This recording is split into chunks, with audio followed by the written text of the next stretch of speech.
Assalamualaikum warahmatullahi wabarakatuh.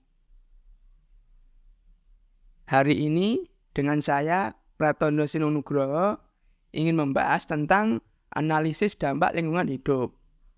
Di sini saya ingin membahas tentang dampaknya dan kegiatannya serta pengertian dan hal yang lainnya. Mari kita lanjutkan. Yang pertama tentang perkenalan.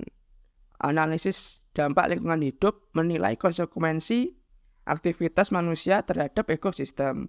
Dan yang kedua, hal ini bertujuan untuk mengukur dampak proyek pembangunan terhadap udara, air, tanah, dan keanekaragaman hayati. Yang ketiga, dengan mengevaluasi potensi dampak, kita dapat mengambil keputusan yang tepat untuk meminimalkan dampak buruk.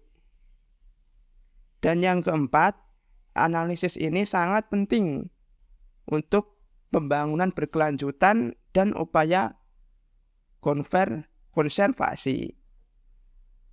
Selanjutnya adalah jenis dampak. Dampak pertama adalah dampak langsung diakibatkan oleh tindakan tertentu seperti penggundulan hutan atau populasi atau polusi. Yang kedua adalah dampak tidak langsung, merupakan dampak sekunder seperti hilangnya habitat akibat konversi lahan. Dan yang ketiga, dampak kumulatif terjadi ketika beberapa tindakan digabungkan sehingga menimbulkan kerugian yang signifikan. Yang keempat, memahami jenis-jenis ini membantu dalam memprediksi dan memitigasi kerusakan lingkungan. Selanjutnya kita akan masuk ke metode analisis. Yang pertama, analisis kuantitatif menggunakan data dan model untuk memprediksi perubahan lingkungan.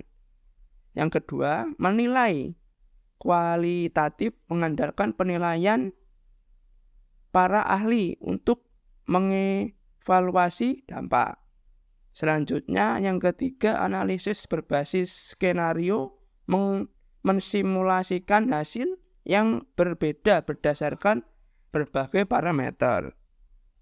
Yang keempat, menggabungkan metode tersebut memberikan pandangan komprehensif mengenai dampak potensialnya.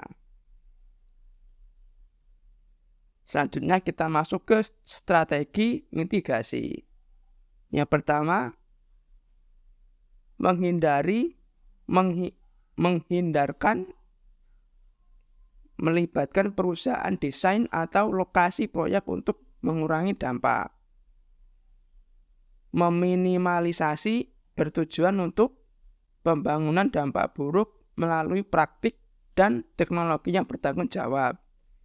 Dan yang ketiga, rehabilitasi mengembalikan ekosistem yang terdegradasi ke kondisi semula pasca pembangunan. Yang keempat, kompensasi mencakup penggantian kerugian lingkungan dengan mendanai proyek konservasi. Lanjut, studi kampus. Yang pertama, bendungan Tiga Ngarai di Tiongkok menyebabkan gangguan ekologi yang luas. Selanjutnya, tumpukan minyak Deepwater Horizon menghancurkan kehidupan laut di Teluk Meksiko. Ketiga, hujan Amazon menghadapi deforestasi akibat pertanian dan pembangunan dan penebangan kayu. Yang keempat, setiap kasus menyoroti pentingnya mempertimbangkan dampak lingkungan. Selanjutnya, kerangka peraturan. Seperti satu, penilai dampak lingkungan diamanatkan oleh banyak negara untuk melindungi alam. Yang kedua, undang-undang dan peraturan menetapkan standar untuk mengevaluasi dan memitigasi dampak. Yang ketiga, partisipasi masyarakat menjamin transparansi dan mempertimbangkan keprihatinan masyarakat. Yang keempat, peraturan yang efektif. Sangat penting untuk membangun berkelanjutan dan konservasi. Dan kita akan memasuki tentang manfaatnya. Pertama, manfaat analisis dampak seperti dampak lingkungan, juga mengevaluasi manfaat proyek dan biaya. Yang kedua, manfaat ekonomi seperti menciptakan lapangan kerja dan ekstraksi sumber daya juga dipertimbangkan. Yang ketiga, manfaat sosial seperti meningkatkan infrastruktur dan layanan dibandingkan dengan dampak lingkungan. Yang keempat, menyeimbangkan manfaat tersebut dan dampak sangat penting untuk mengambil keputusan yang tepat. Lanjut ke dampak perubahan iklim.